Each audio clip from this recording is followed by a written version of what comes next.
News Talk is online. News Talk Online is a production of Paltalk.com, the largest multimedia interactive program on the internet with more than 4 million unique users. On demand on iTunes and on YouTube and on my blog, GaryBaumgarten.com, where you're encouraged to post your comments, whether you agree with yours truly or not.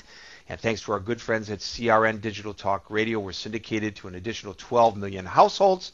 I am your host, Gary Baumgarten. I welcome you to the show. Well, Japanese Prime Minister Taro Aso has been calling on the international community to put additional pressure on North Korea in the wake of recent testings of 7 short-range missiles and recent underground nuclear tests conducted by that nation.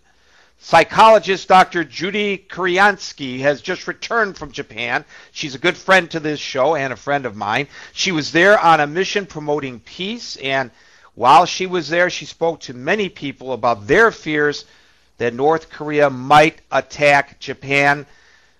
Judy, these missiles, these Scud-ER missiles, have a range of about 1,000 kilometers, and Tokyo is just a little over 1,000 kilometers from the base from where they were test fired illegally, by the way, under United Nations resolutions. Clearly, the people of Japan have got to be very concerned about what they must consider to be a clear and present danger from North Korea.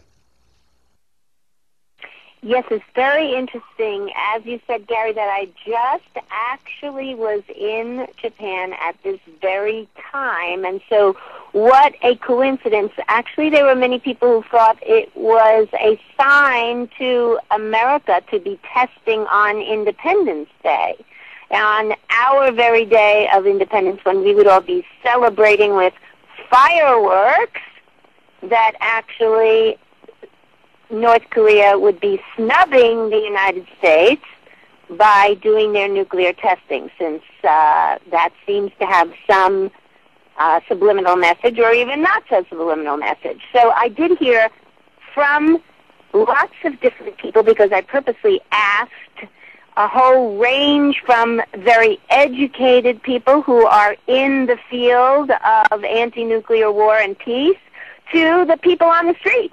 I talked to taxi drivers, to restaurant servers, and to kids in the street, and got a very varied kind of reaction that a lot of the people who are in the field agreed with me that the man on the street, that's what we call it, you know, in media world, the man on the street means the typical person who, how do they feel about it?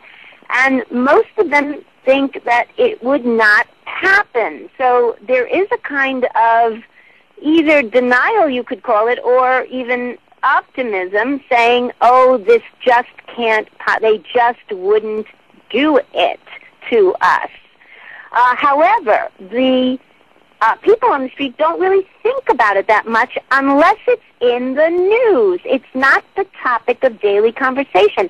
And even, Gary, you'll find this interesting, being a newsman yourself, and a brilliant one at that, is that they don't totally believe what they read in the news. They think it is. Wow, I thought that was only here. I thought that was only here in the United States that people didn't believe what they read in the news. Very sound. Well, it was very interesting that, like, for example, one day we were out at breakfast, and I happened to ask the guy who was serving us, who was probably about 30-something, and he clearly said, oh, I don't believe things that are in the news. This is in Japanese, by the way, translated by my former student, Neil Walsh, who was with us and played in my band. So, but he clearly said that, oh, the news just exaggerates things.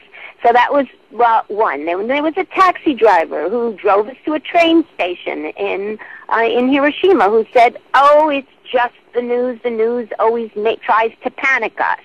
So then there was the young girl who worked behind the desk in the hotel.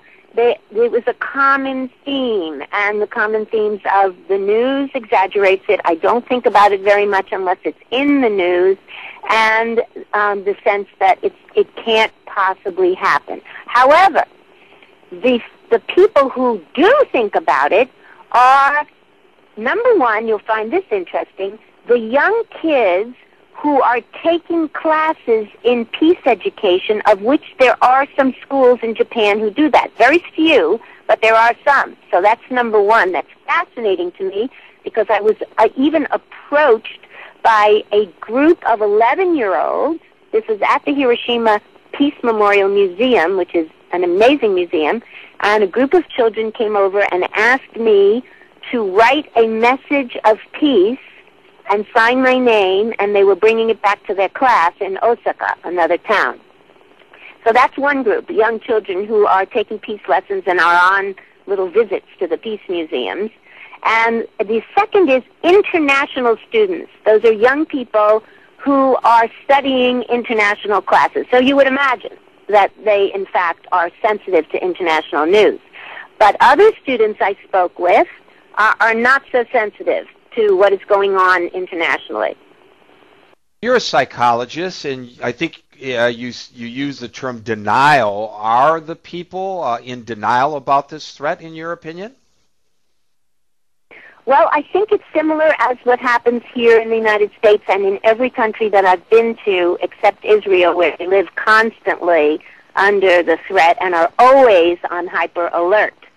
But in other countries where there is some sort of terrorism that happens, people cannot go on day to day with living with that constant fear. So they put it in a compartmentalized part in their mind, and then they would realize things like, oh, the press is making a big deal out of it, or it can't really happen. However, after it really did happen, now, like today, having been in contact with people over the weekend in Japan, they are more concerned about it because it really happened.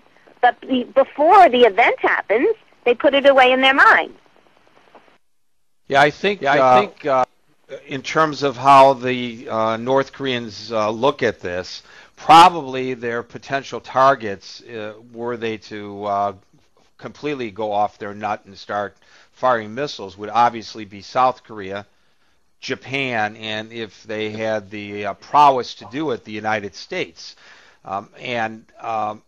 Obviously, if they attacked Japan, the United States would then, I would presume, would be in it. We would have to come to the defense of the Japanese, and so I think that if that were to happen, we would have a one hell of a conflagration there on the Korean Peninsula. Well, exactly, and what you're talking about now was actually the kind of conversation that was going on at the Japan Foreign Correspondents Club, because I did go there as well. And obviously, the people at the Foreign Correspondents Club who are writing for all the major newspapers and magazines and reporting for all the major television networks around the world